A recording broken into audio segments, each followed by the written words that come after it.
Ladies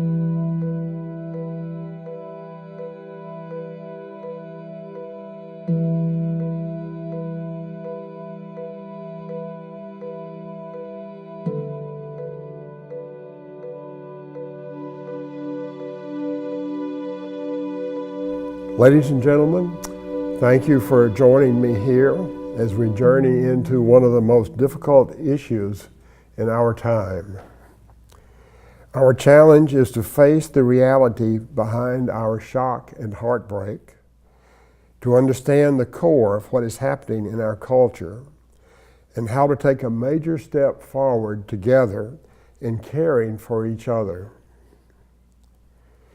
Every child has the right to be safe in school. School murders, church murders, and other mass murders are one of the most important problems facing us today. Together we will explore how our common pain should lead to a determined effort to understand the very core of these heartbreaking events, to come to a common purpose, and to take action. We will explore the factors and failures that have manifested in the anxious desire to have military-grade weapons on a massive scale. Then this work will journey deep into the human, social, and psychological dimensions of how a mass murderer is formed. And I will do my best to help us trace the painful influences and failures that have brought us to this place of danger and heartbreak. Then as I speak, I will offer us the opportunity to accept the hard realities and challenges necessary to restructure our culture's value system into one where we care for each other and prove to our children that we value them. Now, because I have felt these outrages very personally and have been so inspired by the active response of the students at Marjory Stoneman Douglas High School, I'm writing my book and presenting this talk as a letter to them. Throughout my writing, the lingering theme in the background is, do we have the courage to face our failures and prove we value our children and each other? And so I begin. Dear students, there are no words to express our sense of shock and horror at the mass murder of your classmates. There are no words sad enough to express our sense of loss. These terrible events have thrust upon us our duty as parents, grandparents, and citizens of the United States to do away with the fear, the indifference, and the dehumanization that is infecting our society and show that we are capable of decisive action. There must be no word strong enough to express our determination to continue the forward thrust of the crusade you students have started. The world is under fire, and we have been hiding under the bed. Now, I thought I had said all I have to say about this topic after the shootings, the murders in the church in Charleston, South Carolina. I thought I had all I had to say in the blog I wrote at that time, but I was wrong. Since then, we have had a presidential election, the world has changed, and we adults need to quit hiding under the bed. My inner muse, who connects me with the voice of my soul, compel me to write another book, America Now, Facing Fear and Division to Reclaim the Heart of Our Democracy. During that process, I realized I have a lot more to say about these types of murders, a lot more. And as hard as it is for me to think about them, I have to get out from under the bed and say what I think. There is no question about the fire that moves me now, which is the response of you students from Parkland to seeing your friends murdered. In pain and rage, you have refused to be victims and have become warriors and crusaders. You are showing us the best of our American tradition, which is the determination to stand up to any challenge, no matter how daunting it is. And I am humbled as I have watched and listened to you. You've caused me to realize that I must look in the mirror, into my own soul, into my responsibility as an elder and a citizen in the history of these events. I know all too well that being under the bed, ignoring or denying the evil around me, is in fact a way of being engaged in it. So I must say with deep regret that my generation has failed you. I have failed you. The generations we parented have failed you. We have failed to recognize the real problems behind these continuing murders. Our democracy has failed you. Our democracy has become weak because of the older generation's shallow approach to it and the large numbers of people who have given up on it. You saw the results of this failure by the lack of what happened when you encountered your state legislature and after you visited the president. So the first step in being able to learn and grow beyond our failures is to recognize them, accept them, and confront them. Unless we have the humility and the courage to carry out this encounter, we will discover that our failures will repeat themselves continually. Now, I believe that we can face our failures and awaken our hearts. Too many people like me have thought it is enough to work hard, try to provide for our families, contribute to charities, and vote. Because of our blindness, we have failed to see the intensity of the suffering around us that is dehumanizing so many of us, that is creating an atmosphere of stress, anxiety, fear, and violence. Focusing our lives too narrowly has kept us from facing the real problems in our society and from doing the right things to relieve them. Now it is time for us to step up to the plate with the determination to reform our government into the values it was created for: the sacredness of every person, and liberty, equality, and opportunity for everyone. We can't afford to hate each other. We can't afford to elect officials who foster divisiveness, pander to our weaknesses, and inflame our fears and anger. We must be determined to assure our future generations that our diversities will be glued together by our active citizenship. It is a challenge for you students, but I implore you to make your wounds from these murders into sacred wounds. Let them fuel the spiritual fire that never allows you to stop leading the way to change. Do not let yourselves fall into bitterness or despair. Yet do not heal your trauma. Do not try to adjust to or absorb your pain. We have been doing that for too many decades. We elders must also keep the murdered children alive in our collective memories and in our hearts. To keep a democracy alive, we have to learn that we must always be activists. So keep your pain alive. Give it a special chamber, a sacred container in your heart where you can carry it where it will be an eternal flame for your warrior spirit until we have made our world safe for every child. I want to assure you that I am praying hard that we elders will become young at heart, step out of our comfort zones, and take the needed actions and risks to change our country into a safe one.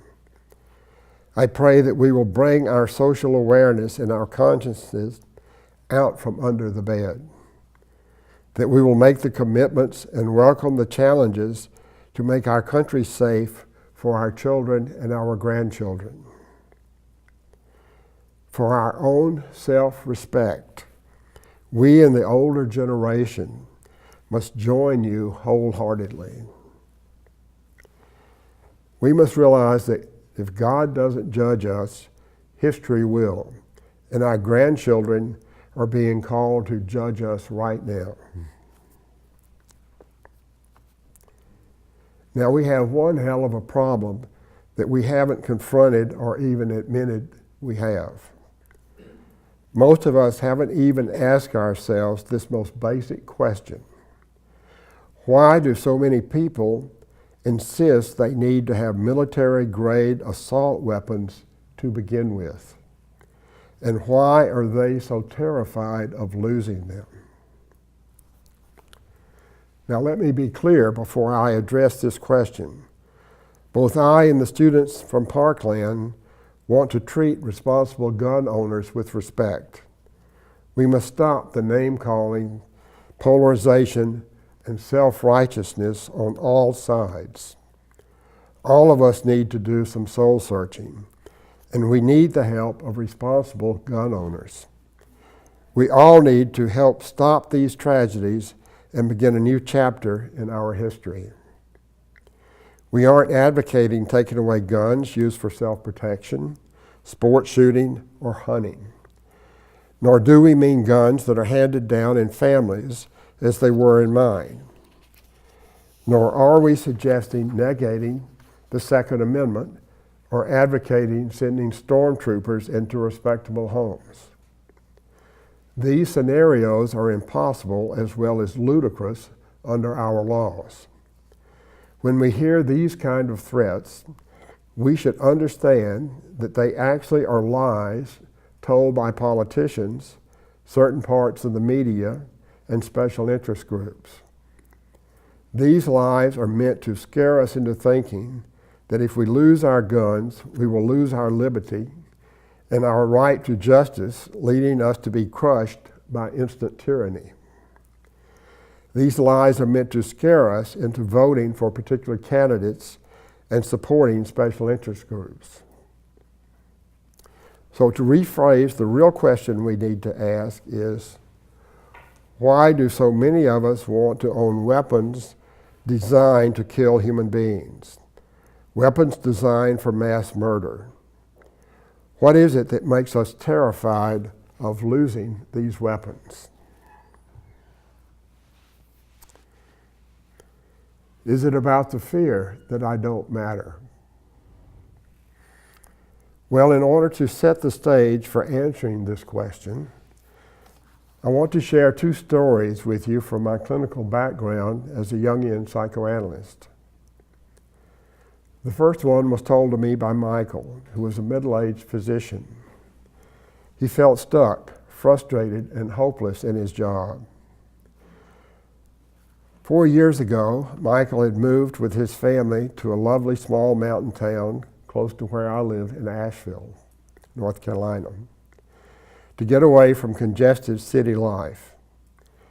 He took a job as an internist in a clinic owned by a regional hospital and medical center.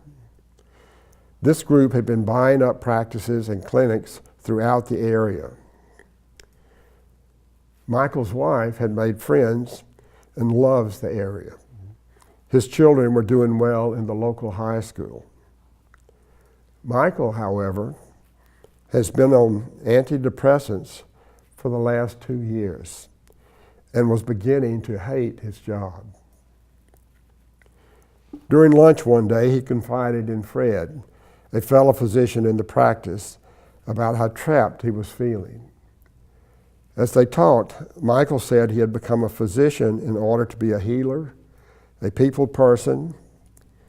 Now, he told Fred, he felt like an assembly line worker. Every year when his contract was renewed, his quota of patients to be seen, which determined his pay and whether he could keep his job, went up. In addition, his requirements for keeping medical notes, coding, entering treatment plans and prescriptions and so forth got more complicated. He told Fred that to keep his pay from dropping, he spent most of his time with a patient facing his computer and had little chance of developing a real rapport with the actual person. He believed this robbed his patients of the best care and robbed him of the possible satisfaction in his work. Michael also felt trapped because his contract had a non-compete clause in it covering a radius of 100 miles.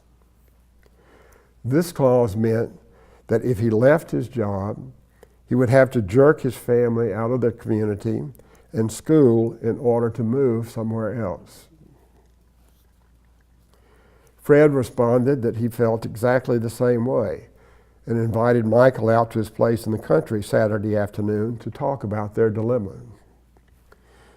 When Michael arrived, Fred ushered him into his den for a beer and to talk. Michael told me, when I walked into his den, I thought I was in the Army at a military base. Of course, everything was safely locked down. As the afternoon wore on, Fred invited Michael to step out back and do some shooting into the bank of dirt behind the house. Michael said to me, "I've never fired a gun in my life." But Fred was very careful in showing me how to use and handle the gun safely. We fired for about 20 minutes on semi-automatic and automatic. Damn, I was surprised. As soon as I started, I felt a rush of adrenaline. I felt the power. Later, as I was driving home, I realized I had felt a sense of power firing it. And I didn't feel depressed. Michael paused and then said, "These thoughts are absolutely scary to me." Fred told me shooting is his therapy. That thought scares the hell out of me too. After his second shooting experience with Fred, Michael said he woke up in the middle of the night and rage was boiling out of him. "God," he said, "no wonder I'm depressed. I must have repressed this for years. How in the hell has my once honored profession that I thought was going to be a sacred calling become reduced to piecework? Where is the purpose and dignity I expected?" Far too many of us, blue-collar workers, white-collar workers, specialists and professionals, are asking why our desire for work that makes a contribution and provides a decent life has been reduced to a pressured, meaningless, insecure activity. I, for one, don't believe we can afford to accept this state of affairs that is so disturbing. My second story is about Marlene, an attorney with two young children. They live in an upper middle class area in our medium-sized town. Her husband had recently blindsided her by leaving the family. Marlene felt betrayed and vulnerable. There had also been several break-ins in her neighborhood, which increased her feelings of vulnerability with her children. So Marlene decided to get a license to have and carry a handgun. She first took her gun to a local firing range to get instructions about gun safety and training in firing it. She told me, "As soon as I started firing it, I felt a rush. I felt powerful. I still go to the range once or twice a month. I love having this sense of power. Neither Marlene nor Michael has any desire to own a gun designed for the mass destruction of human beings. So what do their stories have to do with my question of why so many of us want to own weapons of mass destruction, and why are we so afraid of losing them? Just this: we have been living in a rising sea of stress, anxiety, and fear for decades. Toxic stress comes from anxiety and fear. Anxiety is caused by threats or perceived threats that are beyond our control. Fear comes from the anticipation of or the appearance of things or situations that threaten us directly. Threats may be physical, emotional, psychological, or all of the above. I wonder if through repression and denial and the illusions of positive thinking that things are always getting better, we have become adjusted to living with toxic stress, anxiety, and fear. I wonder if we no longer realize how prevalent they are and how much they dehumanize us. Have we become like fish who aren't aware they're swimming in a very polluted ocean? At a subliminal level, we must know we're living in a society where we are feeling increasingly threatened and powerless. The reality is we don't feel safe. Our jobs do not feel secure. Our streets don't feel safe. Medical costs can wipe us out. College costs can bury us and our children for decades. Getting a decent job at any age, at any level, has become a challenging, humiliating experience. And the list goes on. In addition, as you students in Parkland have discovered, we don't feel like we have any power in our democracy. Nor in general do we feel like our government on any level gives a damn about our welfare. Could it be that this demand for assault weapons in our society is trying to teach us how much we fear the ruthlessness that dominates our world? Doesn't the NRA offer a community for people who are afraid and want a solution? Don't too many of us want to feel the need for a gun simply because deep inside of ourselves we want to have a personal sense of empowerment as a human being? This path of thinking led me to wonder why people in other developed nations aren't as frantic to have killing machines as we are. Of course, I also wondered why they're not shooting each other at anywhere near the same rate that we are. Well, I've lived for a number of years in some of these countries, and while they have their problems, their citizens simply feel a lot more secure than we do. And I believe there are several reasons they feel more secure. To begin with, they have better job security. Their jobs can't be jerked out from under them. When industries change, the transitions are managed and they have comprehensive safety nets. In general, the countries respect their citizens' right to be able to enjoy the rewards of hard work, have faith in the future, and keep their communities intact. In addition, these countries have health care for everyone for life. And no matter what you have heard from politicians and vested interest groups, their systems are better on the average than ours, which is by far the most expensive in the world. The last time I looked at the World Health Organization statistics, We were ranked 37th, just ahead of Cuba. Then these countries have free university training. Young adults and their families are not saddled with huge educational debts for decades. Moreover, they have a livable minimum wage. People who work can hope for a decent life. They also have respectable retirement benefits. Good retirement benefits and medical care help everyone face the future without dread. Plus, and what really stuns me, they are more democratic than we are. In general, wealth and political influence are much more separated than in this country.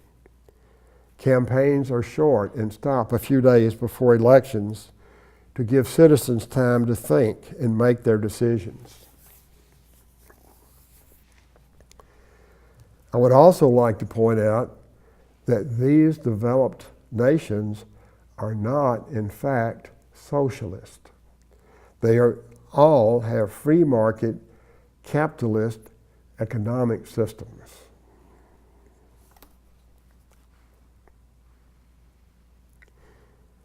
Listen up, students at Parkland.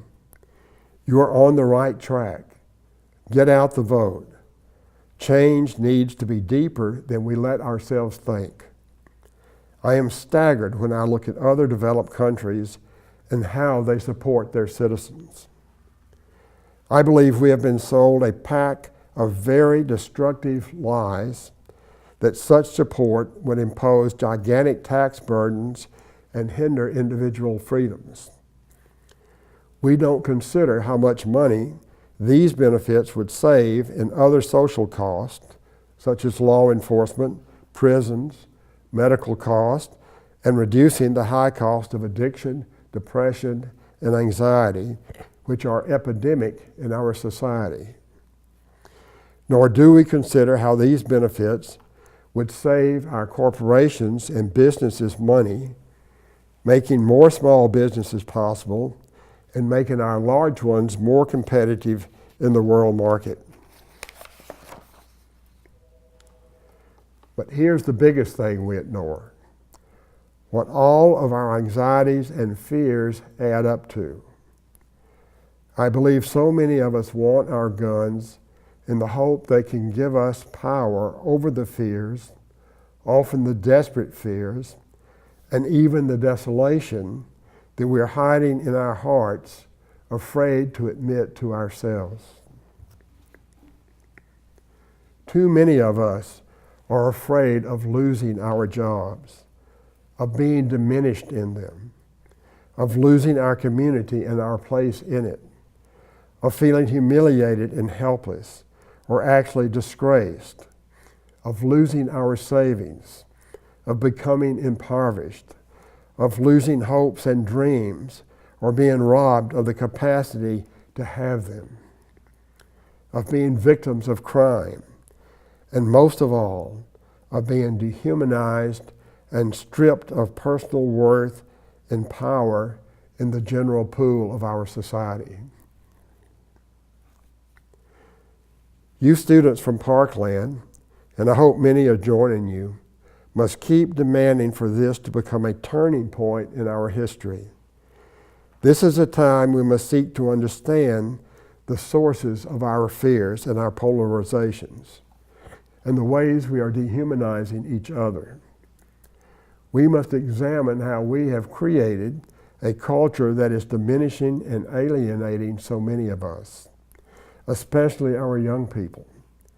Facing the cause of our frightening reality and speaking the truth to ourselves can give us the ability to reclaim our democracy and lead us into a new and revitalized future. Understanding these mass shootings must start with this step.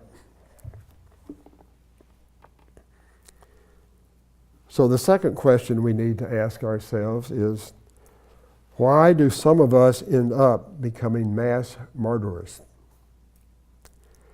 In this question, I am speaking about out front mass murderers, especially those in schools. I am not speaking about the secretive killers who hide their victims' bodies and sometimes murder people one person at a time for years. So let's take a look at the history of school shootings. Justin Gruber from Parkland said at the White House, "I'm only 15 years old. I am a sophomore. 19 years ago, the first school shooting, Columbine, at Columbine High School happened. And I was born into a world where I never got to experience safety and peace." Yes, Justin, but I am ashamed to say the first school shooting was not 19 years ago. It was 52 years ago at the University of Texas Tower in Austin, Texas. 14 people were killed and 31 wounded by one shooter using automatic weapons. This dramatic tragedy compelled two of our greatest psychological thinkers and social commentators, Dr. Erich Fromm and Dr. Rollo May, to extensively study and explain what was taking place in our society to produce such a staggering catastrophe. And this is a crucial question. What is taking place in our society to produce such a staggering catastrophe?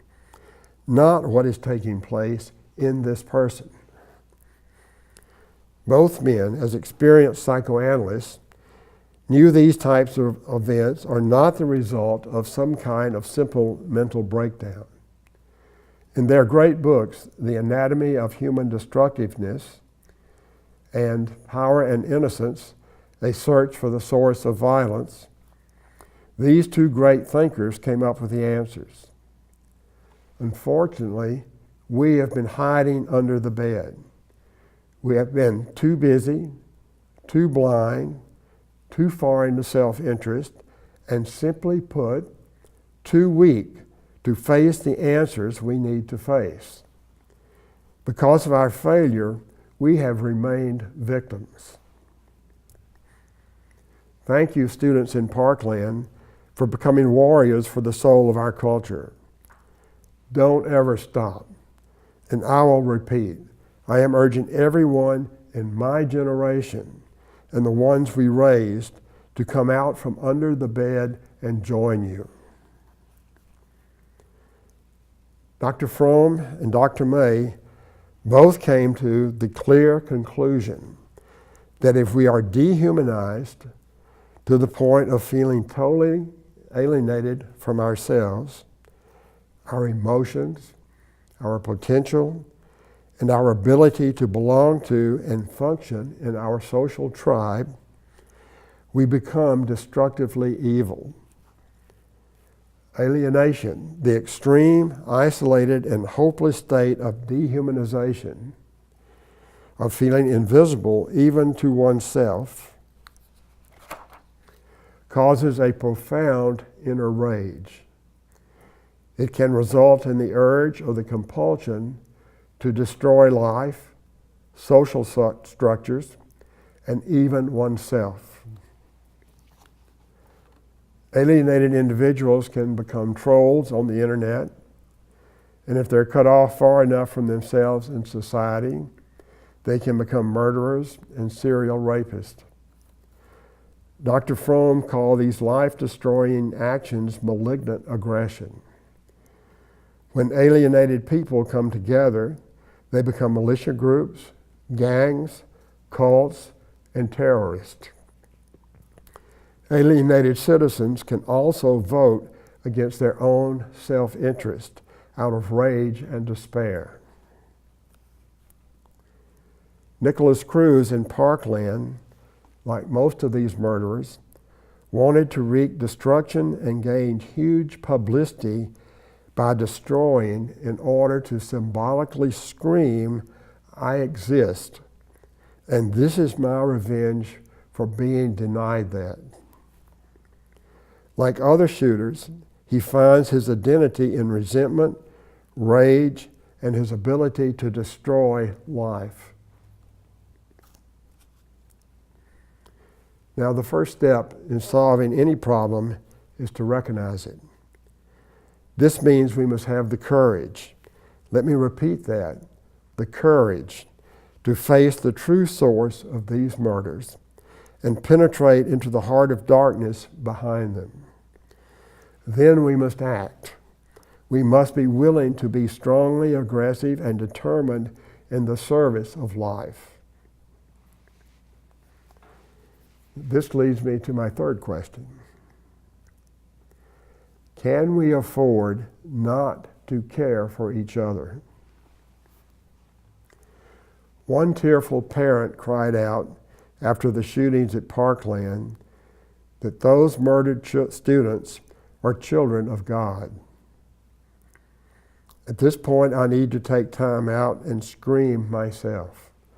I am so angry that my words are inadequate, angry at myself, angry at my culture, angry at our ongoing ability to miss the point of these tragedies and what has been happening tragically to our society for over 5 decades. We have an amazing capacity for failing to seek the real causes of these horrible events.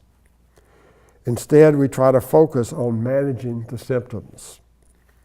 Then we tend to respond to these symptoms with our pet theories or by taking off on our favorite political tangents or solutions for the symptoms without seriously searching for the roots of what appears to be senseless violence. We need to listen to our children and grandchildren and make our society safe for them from the ground up. Let us not overlook that arming teachers, increasing guards, and installing metal detectors are measures that may in fact add more rewarding challenges for the alienated person who is striking out rather than solving the problem. If we miss this moment to pursue real change, our self-destruction is going to increase. Surely we don't think this situation is acceptable in our country.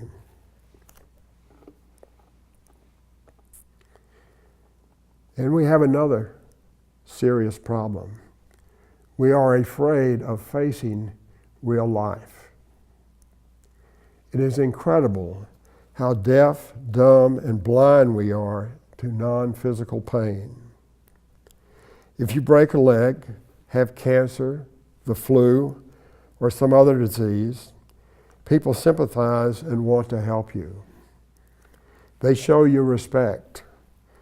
If you are in an area where a hurricane has trashed everything, people rush in with boats, food, shelter, and all sorts of help. But if you're paralyzed with despair, scared to get out of bed, can't see a reason for living, have lost hope, or are just sinking into a swamp of bitterness and misery, it almost seems like no one can help you, or in fact, really wants to try to help you. Plus, our addiction to positive thinking enables our denial of the psychological suffering around us, as well as our view of it as a personal, embarrassing, and humiliating failure. In 1989, when my wife and I arrived in Asheville, North Carolina, we found a very active state mental health system. The offices in Asheville were welcoming and well-staffed by psychiatrists, psychologists, social workers, and supporting staff. Counseling and therapy was available for adults, couples, families, adolescents, and children on a sliding scale, depending upon income. The system was supported by 2 private psychiatric hospitals in the city, 2 solid addiction treatment programs, and a supporting network of private practitioners. My wife and I were glad to join this climate of professionalism and caring. By the year 2000, all of these facilities were gone. The state facilities, the psychiatric hospitals, the addiction treatment programs, and many of the supporting professionals. What happened to these programs fills me with a cold rage, a rage that eliminates my detachment and any chance of forgiveness. Where did they go, you might wonder? The answer is that managed care came on the scene. Under the rubric of cutting medical costs and delivering better care, the true focus was on increasing profits. Too many people have bought the illusion that therapy or counseling shows weakness and that all it consists of is vomiting one's feelings. These are very destructive fictions. These former facilities had the purpose of helping people to build a foundation for living productively and responsibly, to build skills to break out of loneliness, which our research shows kills us. Our mental health systems were meant to help us find hope, direction, and the capacity to love, and to make a contribution to society. They were meant to express our caring for each other and our compassion for the truly mentally ill, so they could live in dignity and their family could live securely. The reality was this: if some man or woman was drowning in despair, anger, or confusion, if some teenage boy or girl was struggling to stay afloat, if some couple or family was caught in the riptides of modern life, if someone was caught in a hurricane of addictions, there was a safe harbor, a place to find care and support. Such a harbor gives support to the whole community.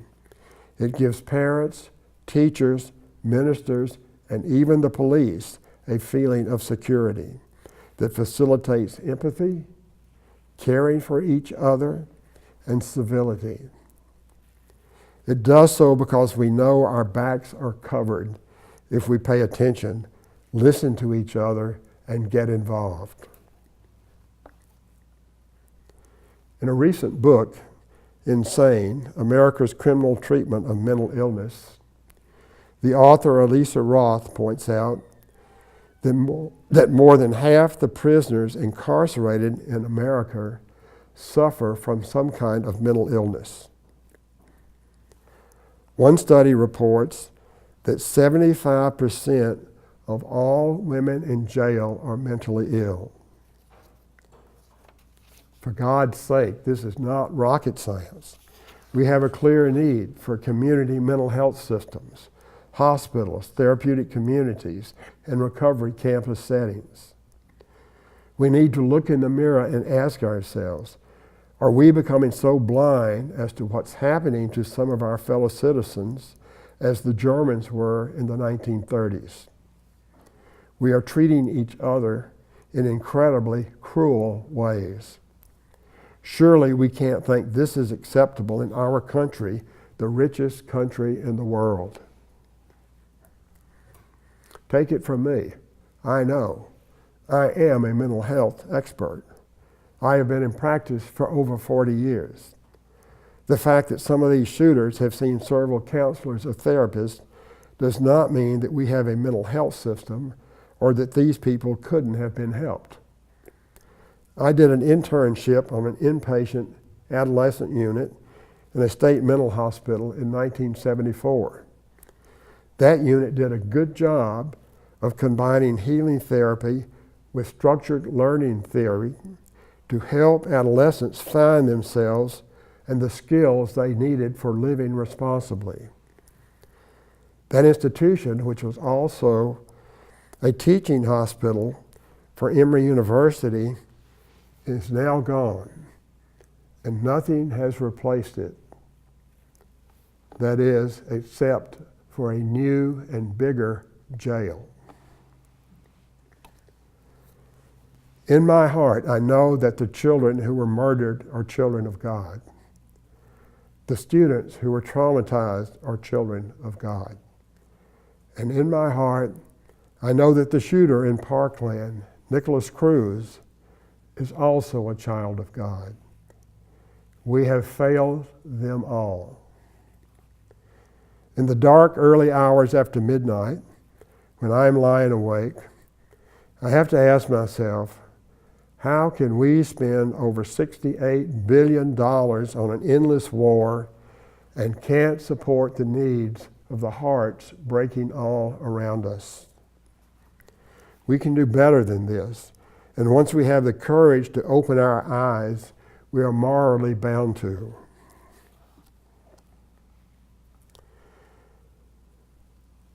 You students in Parkland are showing us our failures, the hollowness and indifference of our politicians, whom we have allowed to flourish.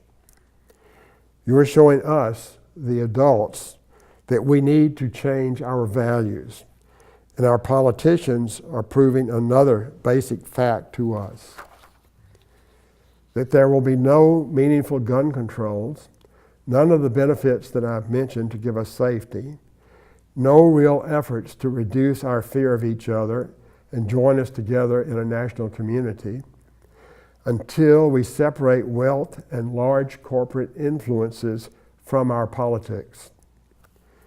Until we have meaningful campaign finance reform, we can forget about our government seriously considering any of us as sacred, or of liberty, equality, and opportunity as real values. You young adults from Parkland are right. We must act and we must vote. And the fight against vested interests that currently dominate our government will be a long, hard one. Our challenge is not to become great again. It is to face our failures and become greater than we are today. Greater in vision, greater in compassion, greater in love and respect for each other, for life, for the world we live in, and in concern for the safety of our children. We face these questions. Are we tough enough to make these changes? Are we as tough as our founders were in 1776 when they began a war against the most powerful nation in the world? They were tough enough to risk their lives, losing more battles than they won. They were tough enough to fight for 6.5 years, achieving a surprising victory for the values of the human heart. Can we work in every election for 6.5 years and re-enliven the values of our country was founded on? I am reminded of Robert F. Kennedy's challenge to us during his great speech on humanity when he said, "We must do this not because it's economically advantageous, although it is, not because the laws of God command it, although they do. We must do it for the single and fundamental reason that it is the right thing to do." I need to do it because I love this country. I must do it because I love my children and grandchildren. And I love your awakening us to this sacred quest. And I am with you every step of the way. Thank you.